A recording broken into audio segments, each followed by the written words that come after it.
Hey guys, welcome back to Pistons Talk Podcast. Hope you guys are having a great weekend. Wanted to give you guys a little PSA. Today's episode, if you are watching live on YouTube, is going to be a pre-recorded episode. Can't really do a live stream tonight for you guys, so I do apologize there. We did have some scheduling conflicts with trying to get a guest on this week. Obviously, we will try to get a guest on for next Sunday's podcast. But just wanted to give you guys a little PSA. Like to give you guys a heads up if anything does change in terms of my schedule or what to expect if you are watching this live. So I just want to get straight into it because I don't want to waste your time. I'm straight to the point, like you guys know. And I was listening to the Hoop Site podcast this week. If you guys haven't listen to it, I highly recommend it. It was a Detroit Pistons themed episode with Michael Scotto, so shout out to him. Yeah, James Edwards III of The Athletic, who we've had on this podcast multiple times, and they were talking about Detroit Pistons free agency. And the two players that they were talking about were Miles Bridges and Tobias Harris. Now, we've known for a while that the Pistons target list was like Pascal Siakam, OG Anunoby, Tobias Harris, Miles Bridges, and obviously Pascal Siakam got traded for at the deadline. OG Anunoby again got traded for, so those are like two guys you can cross off the list because they're probably going to re-sign with their respective teams that did trade for them. And the two guys that we've kind of talked about Tobias Harris multiple times. We've talked about Miles Bridges multiple times. So here's my takeaway from it. Listening to Michael Scotto, who's a national reporter, and listening to James on that podcast, who's a Detroit Pistons senior beat reporter with The Athletic. I think if you look at it, Tobias Harris, we've talked about. We like Tobias Harris as a player. We just wouldn't like him on a max contract. We wouldn't like him on a $30, $35 million contract. Wouldn't make a whole lot of sense for a team that wants to turn a corner and win, right? I don't think it would. Miles Bridges. I've been very consistent with Miles Bridges, and you guys know that. I've always tried to keep it basketball related. When I have a guest on, people like to bring up the off the court stuff, as they should. But I think as a basketball player, it makes sense. Here's my opinion on, hearing that the Pistons want to target Miles Bridges or Tobias Harris. I think if you want to upgrade the forward position, it makes sense. I'll start with Miles Bridges. I think if you're the Pistons and you feel that you can have an eye on Miles while he's here in Detroit, you could keep an eye on him, make sure he doesn't get in any more trouble off the court, then who am I to say that you can't go out and go sign him if you really want him? Because this has been an organization that has dealt with off the court issues currently. They still are with their former assistant GM, I should say. And, we really haven't, heard anything from it. It's been, kind of swept under the rug. If you feel that you can, contain him, control him, go for it. Go for it. Like I said, as a basketball player, it makes a lot of sense. Getting a guy that's athletic, that can score on all three levels, and he can defend a little bit. He's not like a negative defensively. I mean, go for it, I guess. Tobias Harris. Here's my stance with Tobias.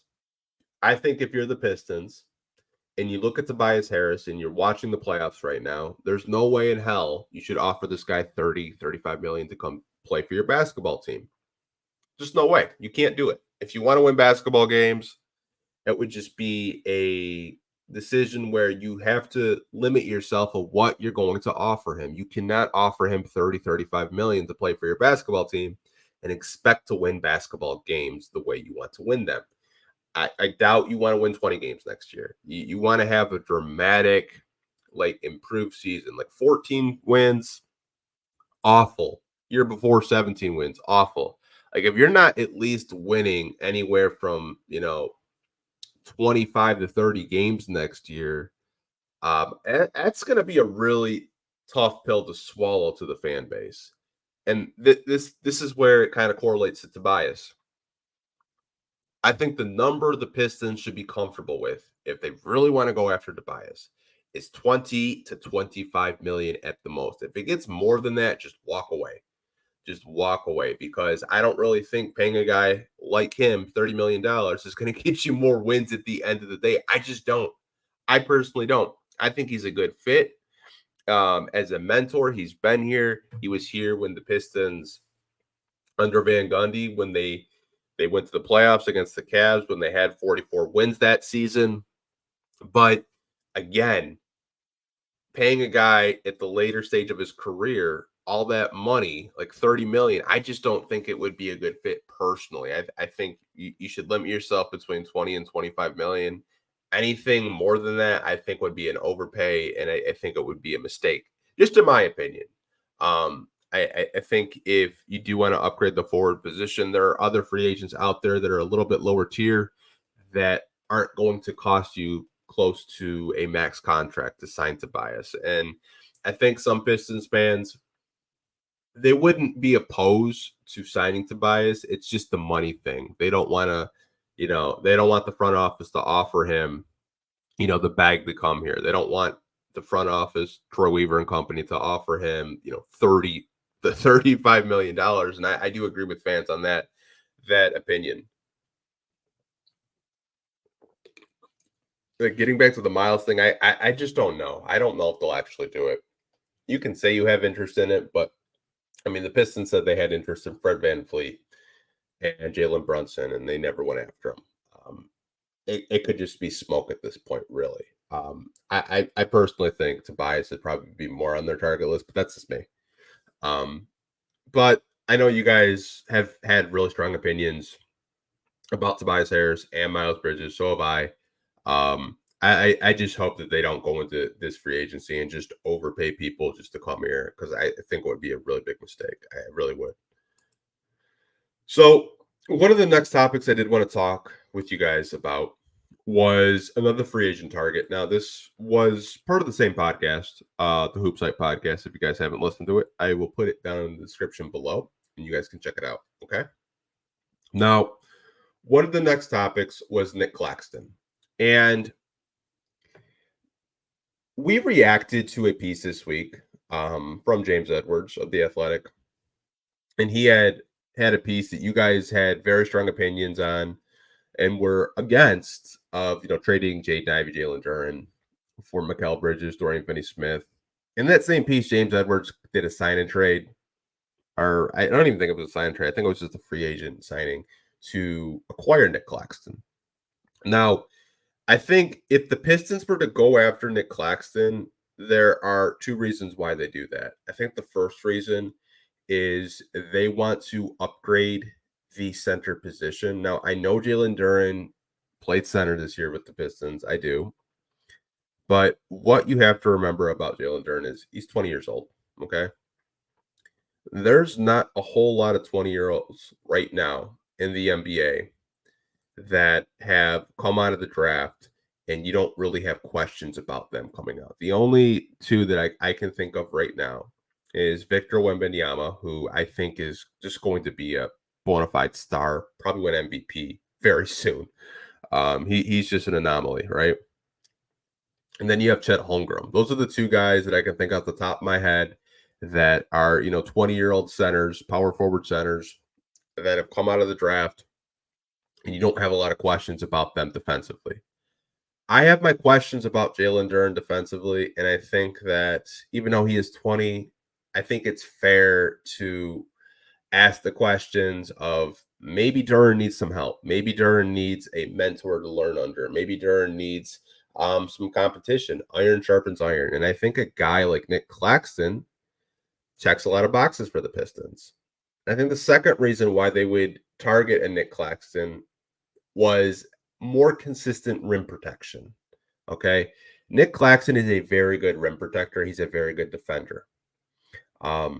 I really don't know if the Brooklyn Nets would want to keep him. I would assume they would. And I would assume if you're the Pistons, you're probably going to have to pay him quite a bit of money to target him. Now, James believes that there's a very good chance that the Pistons do target Nick Claxton. He thinks that if the Pistons want to get better next season, they want to fast track that rebuild. They want to put a product on the floor that you fans are, excited to watch and, actually invest your time in. Nick Claxton would check a whole lot of boxes, plus defender, lob threat for Cade, and an actual NBA starter that has a reputation of being a NBA starter. No shot at Jalen Duren. I think the biggest mistake the Pistons have made in this rebuild for Jalen Duren is not getting him a vet to learn under. I think the Taj Gibson stuff, that should have happened when he was a rookie. That should have happened. You should have had a veteran center that was playable, that was playing in front of him so Duren could learn and watch and go against him in practice. And the Pistons just didn't do that. And I think that has kind of hindered Jalen Duren's development. He needed a, quote unquote, an old head in front of him to say, this is why I'm starting. If you can get to this level, then you can take my spot, right? But the Pistons didn't do that. Now, if they bring in Claxton, I still think Jalen Duren is on the roster. I still think the Pistons view him as a core piece. I would just assume that they want to get better at the center position and they want better defense and more rim protection. Personally, I don't really think it's a possibility unless you just offer him the bag and then that's just don't want to match it. Like, I think a number, because I know a lot of you guys are really fixated on like numbers. I would probably say like 25 million would probably be the number that the Nets just don't want to match and they just let him go, or maybe they do a sign and trade. I really don't know, but I did want to bring it up because I thought it was interesting that James would even mention that Nick Claxton could be a free agent target for the Detroit Pistons, and he's very in the know when it does come to the Detroit Pistons, as you guys know. So that is a name to keep an eye on because you never really know. So one of the next topics I did want to talk about, obviously this is from the same podcast, from the Hoop Site podcast, was the president of basketball operations. And before we get into that topic, I know a lot of you guys currently have asked, like, are we interviewing candidates? What's taking so long?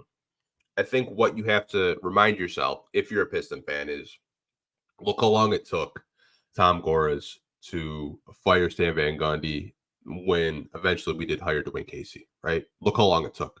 We didn't make a move until Toronto fired Dwayne Casey, and then we went like that and signed him. Look how long it took the Pistons to do head coaching interviews this past summer until they locked in on Monty Williams. Look how long it took. I think if you're a Piston fan with this president of basketball operations, April 28th, as I'm recording this podcast, I don't think the Pistons are legitimately going to sign a president of basketball ops until like May, like maybe second week, third week in May.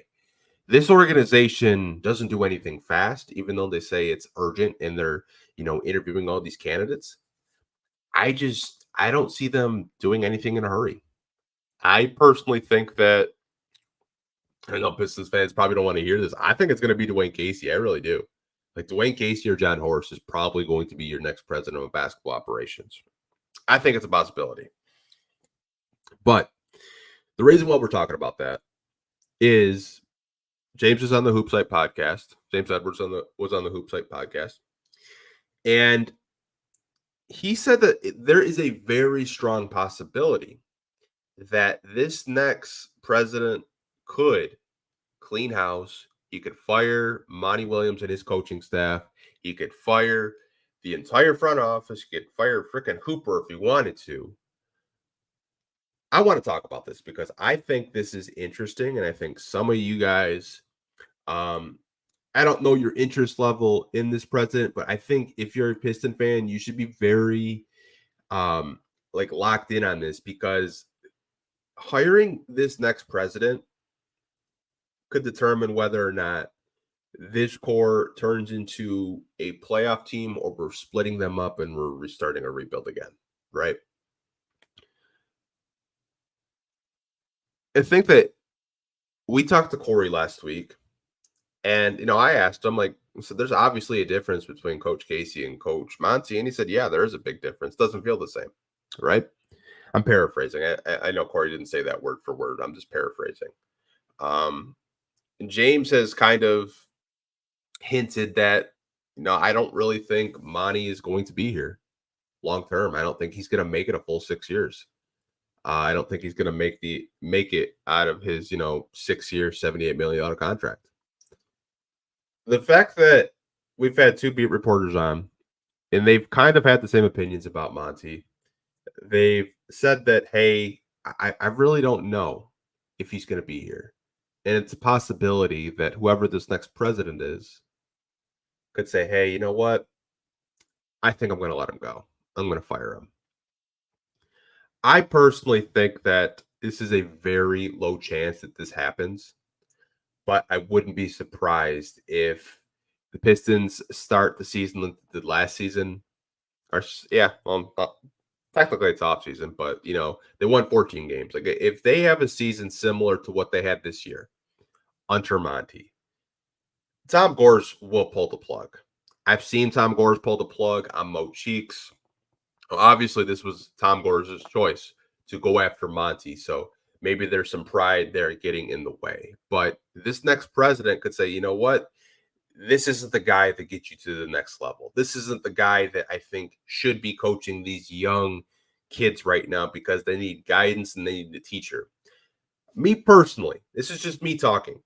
I don't think Monty Williams is that coach to develop these young players. I've always told you guys, I think Monty Williams is one of those coaches, one of those veteran coaches that you hire to try to get to the playoffs, to try to get to that next level. Like I thought if he didn't take the Pistons job, the Milwaukee Bucks job would have been wide open for him to coach Giannis and Dame Lillard. I thought that would have been a good fit. I also thought that the 76ers job would have been a good fit instead of Nick Nurse. I really did. I thought a veteran type team like that are more suited towards him. So you guys get what I'm saying. I think if they were to move on from him, they have to go get a young up and coming coach that can relate to these guys more. Not to say that, Monty isn't relating to these guys, but you guys watch the games this year. They weren't as engaged this season as they were in Dwayne Casey's last season. They just weren't. Now, the fact that it's a possibility that this could happen, I think probably has a lot of you guys, I don't want to say excited, but I think a lot of you guys were very underwhelmed this season with Monty because I'll be the first to admit it. I was really excited when the Pistons did hire him. I thought he could get them to that next step, but we took a huge step back this year. I felt like instead of going up with the development, we've actually taken a step down. I've seen guys regress. I've seen guys get worse this season. And that's something that you can't do when you're rebuilding. And I think, there could be some core guys this season, you guys, that could be possibly traded to appease Monty Williams. Because Monty Williams says, I want vets. I want older guys. Who's to say they don't trade some core guys that you guys are very accustomed to, that you like, that you said you wouldn't trade for in any types of trade, like a Jalen Duren? Who's to say that Jaden Ivey, a Sar Thompson, who's to say that they don't let them go because Monty Williams doesn't have the patience to let them develop here? That's why I think what James said has some merit. It's a possibility that the Pistons try to move on from Monty Williams. The fit just wasn't good from the start. And you could tell that as soon as they hit the floor. The players looked confused. The players didn't look like they knew what to do. They were confused with the 0.5 offense. They weren't gelling the way that they were under Dwayne Casey. It's just that there was a whole lot of what's the word I'm looking for? It was just a clusterfuck of a season under Monty Williams. Like I said, it's a possibility. But James said in that podcast, like 60-40, he thinks that Monty could get fired, 60% chance he could get fired, 40% chance he could stay. So again, something to monitor. You never really know. You know how crazy the NBA off seasons currently are. I just want to check my phone because you never know this time of year with Woj. If there's anything, and there's not, thank God. Woj is actually being courteous to me doing a podcast right now. Thank goodness. So, one of the next topics I wanted to get into, you guys, was if you aren't subscribed to The Athletic, they do NBA anonymous player polls. Okay. And they did a few. They did players you would least want to fight, which a Piston was on that list. Surprise, surprise. Arenas that you opposing players don't like playing to. LCA was on the list, and coaches that you would least want to play for. Monty Williams made the list.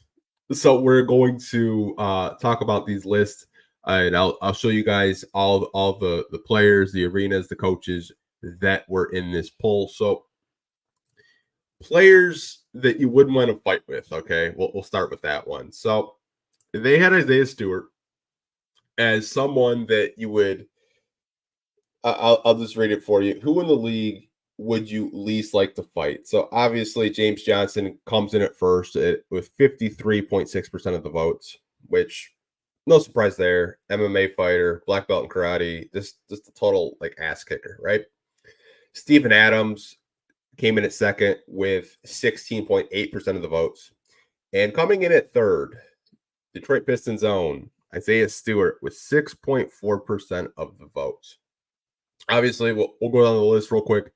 Joel Embiid and Draymond Green both had 4% of the votes. Giannis Antetokounmpo and Boban Marjanovic had 2.4% of the votes. And Bobby Portis and Marcus Morris Sr. had 1.6% of the votes. But this is, I feel like you could take this two ways. And I feel like a lot of Pistons fans are probably going to take it this way. This isn't a list you want to be on. This isn't a list that you should be proud to be on. This is a list that maybe you should focus more on not getting in fights and altercations off the court. But I don't really think this is a big deal. I think, if anything, just this, shows me that Isaiah Stewart is not a player that opposing teams, or I should say opposing players, want to get in a fight with. And there's a lot of evidence. I mean, you can go to his rookie year, to the LeBron James fight, to the altercation this season with Drew Eubanks, which we never really got footage on, so we don't even know if it actually happened. But I think that most of you guys probably would agree that it's not really a list that you should be proud to be on. But I know that we do have some older viewers, and a lot of them grew up on the Bad Boys, and they're probably like, yeah, Forcer. Like, the Bill Laimbeer, Rick Mahorn, just those bruisers, he's, getting the fights back in the, the 80s. And even like Rasheed Wallace and Ben Wallace, like, those days going to work crew, like, they were enforcers. People weren't really messing with them, but I don't really think you can have enforcers these days in the NBA. I mean, you block a shot awkwardly, it's a flagrant, like, one. Like, it's pretty crazy. Just the way the NBA has changed over the years. But Isaiah Stewart comes in at 3 for players that you would least want to get in a fight with. So that's something, right? So the next poll was players hate playing at Little Caesars Arena. Now, I was kind of surprised by this. I didn't really think LCA, because I'm sure a lot of you guys have been to Little Caesars Arena, much like myself. It's a pretty nice arena. The concessions are nice. The arena is nice. The only thing is parking is kind of expensive if you park in the garage, but there's free parking downtown if you can find it. So this was a player poll from The Athletic, and over 129 people voted in this poll, and they said Little Caesars Arena is the worst arena, or their least favorite arena to play in. They don't like coming to LCA. They don't like coming to Detroit to play. Now, obviously, we talked about Isaiah Stewart and, him being like third on the list for, get players that don't want to get in a fight with him. This, to me, I actually see as a positive, and let me explain why. I think if you're the Detroit Pistons and you come in at number 1, opposing teams don't want to play here. Good. I don't want you feeling comfortable playing in my arena. I want you to feel uncomfortable. I don't want to give you any type of edge that you could possibly beat me. Now, maybe the away locker room is like stripped down and you don't have those comfortable chairs like you do in the home arena and everything like that. Because if you guys been down to LCA and you've been inside the locker room, like the home side of the locker room is really nice. They have padded chairs for the players, their own lockers, showers, everything. Maybe in the home side it's not as nice, but hey, I see it as a positive. I really do. Now, I'll just read the rest of the arenas that players don't want to play in, for you guys that are listening on the audio side. So Spectrum Center comes at number 2. That's where the Hornets play. FedEx Forum comes in at third at 8.5%. That's where the Grizzlies play. Capital One Arena is where the Washington Wizards play. They're at 7%. The Delta Center is where the Utah Jazz play. They're also at 7%. You have the Smoothie King Center at 6.2%. Ball Arena is where the Denver Nuggets play. They're at 5.4%. The Paycom Center is where the Oklahoma City Thunder play. They're at 3.9%, much like the Toyota Center. That's where the Rockets play. They're at 3.9%, just like OKC. And then we have 3.1%, 3.1%, 3.1%, and that is the San Antonio Spurs Arena, which is the Frostbank Center, the Motor Center where the Trailblazers play in Portland, and then the TD Garden with the Boston Celtics at 3.1%. So, again, I think it's a positive. Maybe some fans don't think it's a positive. I think it's a positive from you don't want your opponents being comfortable, right? You don't want them coming into your arena, like having, comfy chairs, ice baths, all stuff like that, right? But I can also see it from another side where, maybe free agency, right? We just talked about free agency at the top of the podcast. Maybe the free agents remember how bad the away locker room was and how hostile the arena was, and they don't want to come play here. Maybe they don't want to come play here. But like I said, if they get turned off by an away locker room and just the passionate, rowdy fans that we do have in Detroit, I don't think they're meant to play here. I think you have to be cut from a different cloth to want to come play for the Detroit Pistons. And we just saw the NFL draft this week. They broke a record. Over 700, it was like 700, almost 800,000 people came to the NFL draft. It was like an all-time record in terms of viewership. Like, people have to start respecting the city of Detroit because it's not a small market. The Lions are showing right now, if you put a good product on the floor, this city can be electric. They really can. So one of the last polls is coaching. Okay. So NBA players wouldn't want to play for Monty. That's the lower third. So I'll show you this last poll. Now, the poll from The Athletic says, which current coach aside from your own would you least want to play for? So first place is Tom Thibodeau, comes in at 46.8%. Second place is Doc Rivers at 9.1%. Third place is Monty Williams, coming in at 6.5%. Darvin Ham at fourth place at 5.2%. Then it goes Nick Nurse at 5.2%, Greg Popovich, 5.2%, Steve Clifford, 3.9%, JB Bickerstaff at 2.6%, Rick Carlisle at 2.6%, Steve Kerr at 2.6%, and Eric Spoelstra at 2.6%. So, again, these are anonymous NBA players across the league saying that they would not want to play for Monty Williams. Now, I get it's only 6.5%. But when you only have 77 people voting in this poll, as The Athletic shows, I think that's something.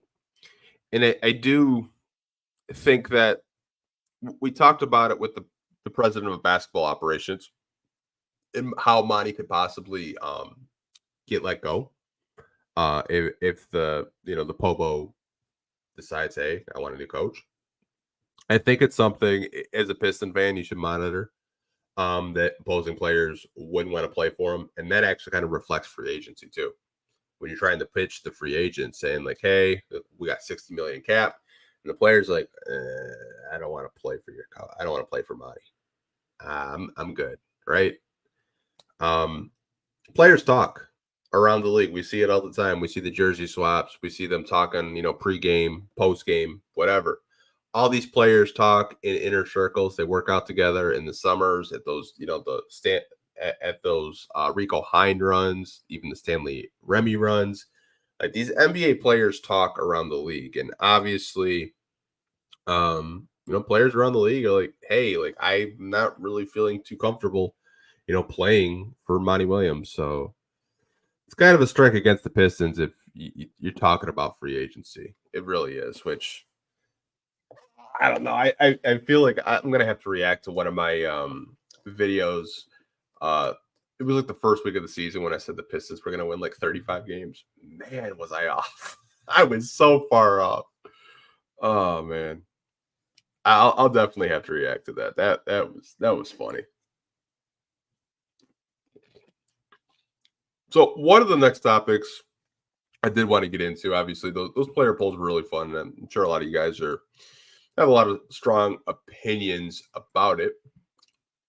Now, this time of year, we do get a lot of Las Vegas odds, right? And two players that have been linked to the Detroit Pistons are Klay Thompson and Draymond Green with their Las Vegas odds. Not that, the Pistons went to go after them, but I think Vegas odds are something that you should pay attention to because it kind of gives you a better understanding of what to expect in terms of free agency, of how these teams may target these players. Now, Draymond and both Klay have pretty high odds to be targeted by the Pistons. Now, obviously, Draymond just signed a contract this past summer, or last summer, I should say. So he's still under contract, right? Klay Thompson's going to be a free agent this summer. And how this correlates with the Detroit Pistons. When you have $60 million in cap and you look at a team like Golden State, who you look at their salary cap, I doubt they want to get into those first and second aprons. I really doubt it. They didn't go deep in the playoffs this year. They had a very underwhelming season. And they have a lot of players that have higher contracts where they're going to have to not so much rebuild because they still have Steph Curry. I think they're going to go under a retooling, if you will.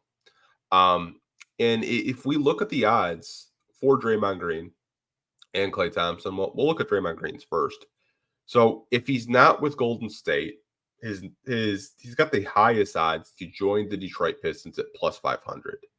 I'll just go down the list if you are listening on the audio side as well. So Draymond Green would be at plus 800. That would be the second best odds to the Miami Heat.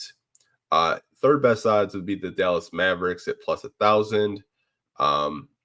Again, with the Magic, they're also plus 1,000. The Philadelphia 76ers have the fifth best odds at plus 1,400, along with the Memphis Grizzlies at plus 1,400. Then you have the Washington Wizards at plus 1,600 for Draymond Green. Chicago Bulls are coming in at plus 1,800, along with the Minnesota Timberwolves and the Brooklyn Nets for Draymond at plus 1,800. If we look at Klay Thompson, his next team odds, he's a lock to basically stay with the Warriors at a minus 150. But if you scroll down, you see the Magic are at a plus 500. The Pistons are at a plus 800 with the third best odds. The OKC Thunder and the San Antonio Spurs are at plus 1,000 odds. Philadelphia 76ers are at a plus 1,200. Utah Jazz are at a plus 1,600. Dallas Mavericks are at a plus 2,500. And the Atlanta Hawks and the Chicago Bulls are at plus 2,800 for Klay Thompson. So I think those Vegas odds are something that if you're a Piston fan, you should monitor. Now, do I think the Detroit Pistons are going to trade for Draymond Green? I don't. I really don't. I think when you look at Golden State, they may have to trade other pieces. Maybe they look to trade a Jonathan Kuminga to the Pistons to make the cap work. You see where I went with it? Yeah, they have odds to possibly play for the Pistons. But if you look at it, there are a lot of younger players that maybe Pistons fans or people watching right now, when they look at Golden State, like, yeah, I like Kuminga. Yeah, I like Moses Moody. There are players on that team that make some sense. They really do. Maybe you like Gary Payton. Maybe he can get healthy. Who knows? But that is something to monitor if you're a Piston fan. It's not just Golden State. There are tons of teams right now that have very high salary caps, like the Phoenix Suns, um, like the New Orleans Pelicans. You should be really locking in on, because there are players on their rosters that I'm sure a lot of you guys would love. Like I just said, Phoenix. I know you guys like Devin Booker. Um, New Orleans. We've talked about New Orleans. You guys like Trey Murphy, Najee Marshall, Brandon Ingram. You never really know.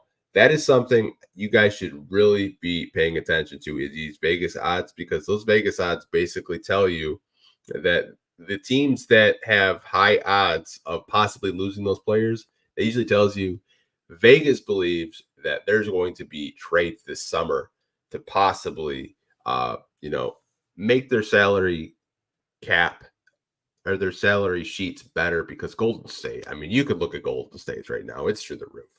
I don't think they have the money to re-sign Klay Thompson unless Klay just takes a discount. And I doubt that's going to happen. I honestly think Klay's going to end in Orlando. I think that'd be a really good spot for him because they need shooting desperately. As for Draymond, I don't know. Draymond, I feel like if Golden State lost Draymond, I think that they would really have to consider rebuilding and possibly trading Steph to a situation. But that's a whole nother conversation that we're not really to get into. But did want to talk about it. It's something, if you're a Piston fan, definitely keep an eye on those Vegas odds, because Vegas is telling you, like, hey, we think this is going to happen. So the next topic we're going to talk about, you guys, is Cade Cunningham. Now, this was from The Athletic a couple of days ago. They had wrote an article, and one thing about The Athletic is they also like put like little tidbits. So in James's piece this week, when he was talking about, possibly trading Jalen Duren and Jaden Ivey, he said Cade Cunningham is likely to sign an extension. So we've talked about it last week with Corey, because Cade had some really, I don't want to say weird, but they were kind of like off in left field, like just comments about signing an extension. For you guys that don't know, Cade can sign up to $225 million this summer. Now, obviously, that contract would not go into effect this year, but the year following. And Cade's still under contract for 1 year because he's still on his rookie contract, which is like around $10 million. Excuse me. I think Cade signs it this summer.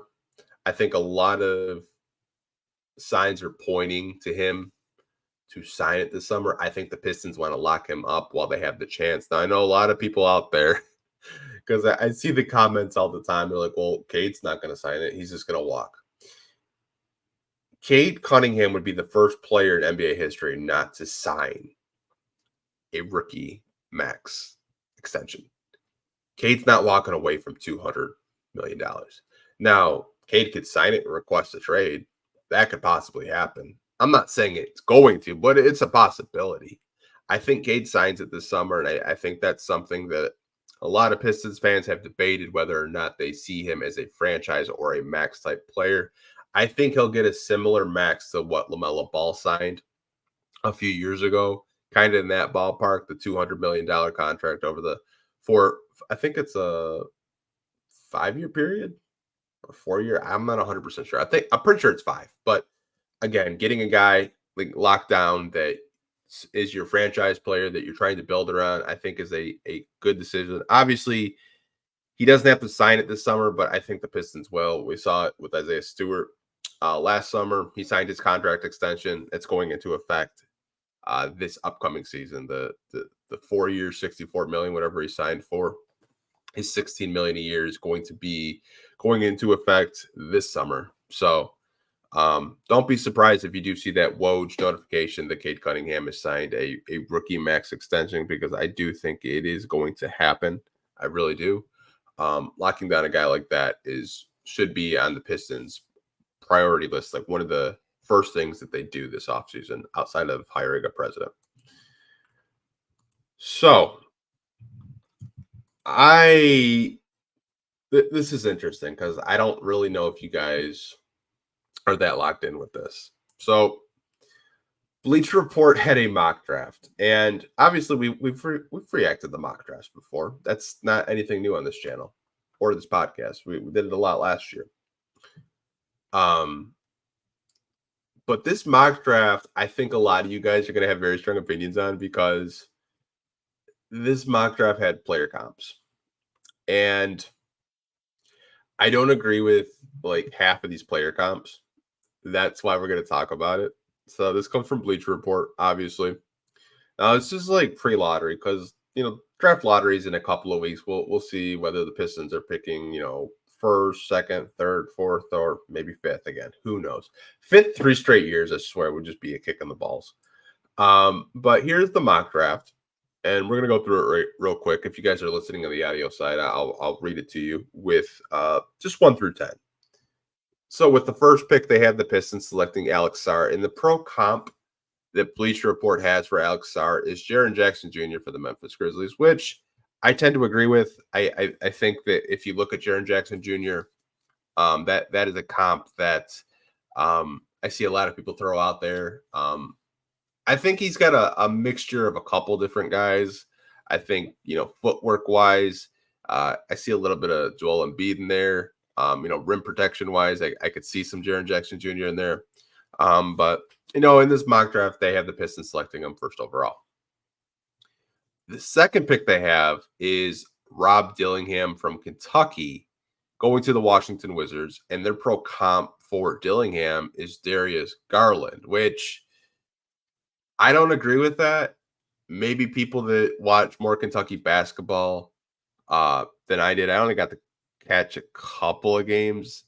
And when I watched him, I didn't see Darius Garland. I saw some Lou Will in there. I didn't see no Darius Garland out there. That's just me, though. Maybe I'm off base, but they have comped him to Darius Garland. So with Portland, they had the Trailblazers selecting Zachary Richey, and their pro comp was Harrison Barnes. I can see why they say Harrison Barnes. I really do. But for Zachary Richey's case, I hope that he's more than a Harrison Barnes type player because I think that's a player that a lot of you guys are very high on. Even though he's had such a horrendous shooting slump over the past couple of weeks.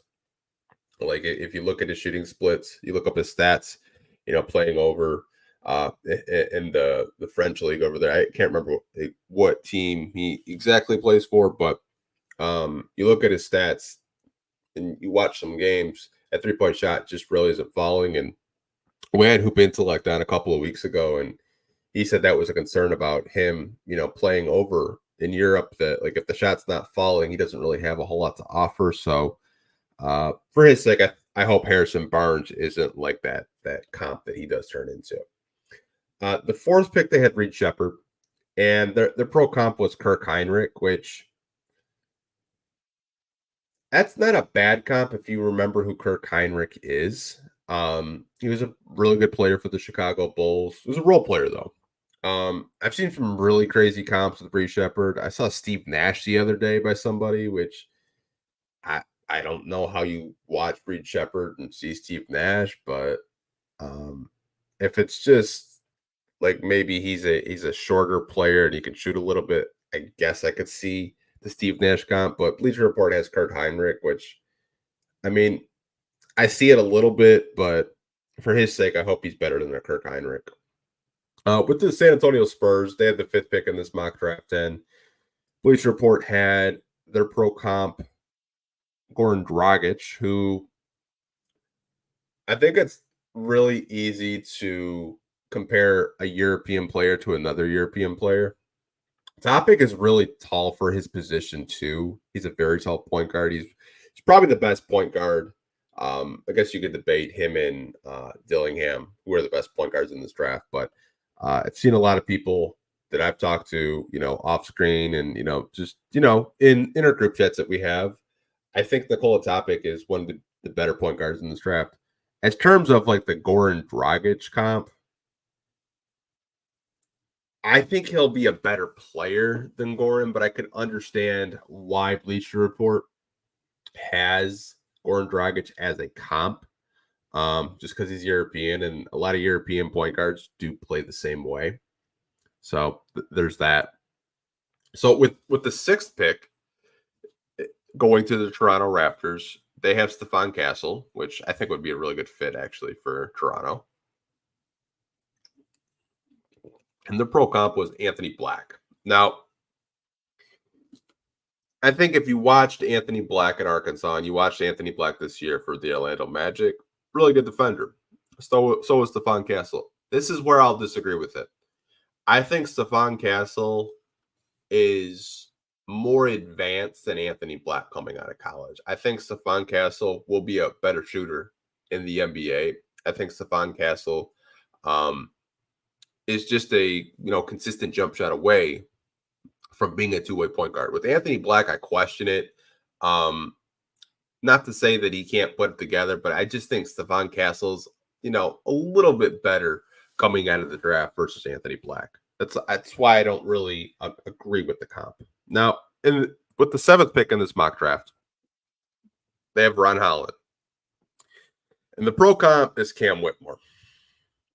I don't know how you watched any G League Ignite games and comped Ron Holland to Cam Whitmore. Cam Whitmore could shoot the basketball. Ron Holland, as of right now, can't really shoot the basketball. I think if you're talking defensively, then just a smidge, but I think Ron Holland is a better defender than Cam Whitmore. That's why I don't agree with this comp at all. I don't think Ron Holland is anywhere near on the same levels as Cam Whitmore. I honestly think Ron Holland's a better defender than Cam Whitmore, and I think Cam Whitmore's a better offensive player than Ron Holland. So this comp is just kind of just in left field. With the eighth pick in this mock draft from Bleacher Report, they have Dalton Connect going to Utah. Surprise, surprise, Utah drafting another white guy, right? And the pro comp was Wally Szczerbiak. Now, Dalton Connect is, I believe he's the oldest player coming out of this draft. I think he's 22 or 23, or he's going to be turning 23. So he's stayed in college for a few years. Good shooter. And I think you know what he is coming out of this draft. He's probably the most NBA-ready guy just to contribute day one, right? And the pro comp was Wally Szczerbiak. Now, Wally Szczerbiak was a good player in his day. Kicked a little bit too many people for my liking. Kicked people in the face. I don't really think Dalton Connect has a mean bone in his body. I don't think he's going to be like, WWE super kicking people in the face. I just don't. But they do have similar play styles, so I kind of agree with that comp. And we're going to move on to the ninth pick in this mock draft from Bleacher Report. It's Donovan Killigan. And when I say I didn't agree with this mock draft, with these pro comps, I don't know how you watch Rudy Gobert and you watch Donovan Killigan and think they're going to be the same player.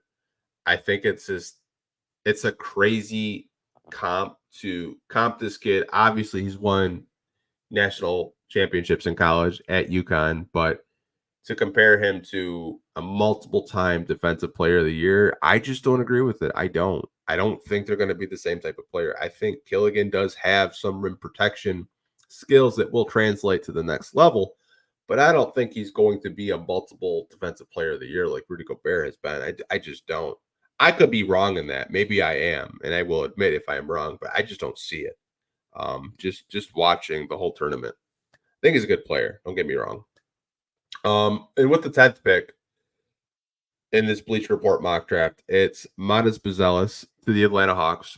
And the pro comp they had was Hedo Turkoglu.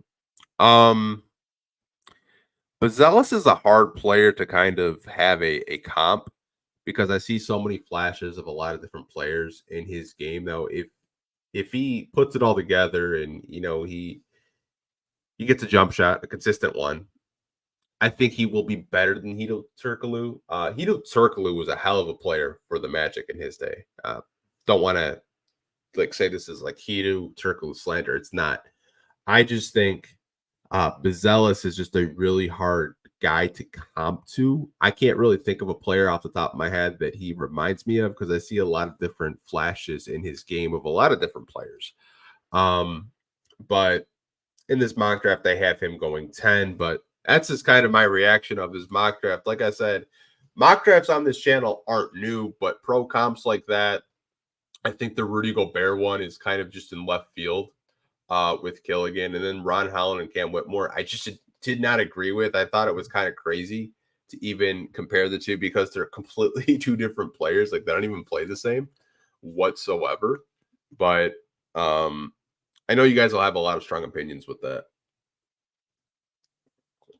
But I did want to wrap this podcast up. I do appreciate you guys watching this. If you are watching it right now on YouTube Live. And if you're listening on the audio side, we do appreciate you listening on the audio side as well. But did want to wrap this up. Hope you guys are having a great weekend. You know, maybe you're just chilling with the family today. Just taking an off day. We will see you guys next Sunday at 7:30. We're going to try to get a guest on for you guys because I think you guys do enjoy when I do have another guest. For the most part, I think solo podcasts with me, I think they're boring, but maybe you guys don't. I don't know. I try to put a show for you guys once a week. And, you know, maybe today's show was good. Maybe you enjoyed it. Maybe you didn't. Let me know down below in the comment section. Like always, hope you guys are staying safe. Take care, and I'll talk to you guys next week. Peace.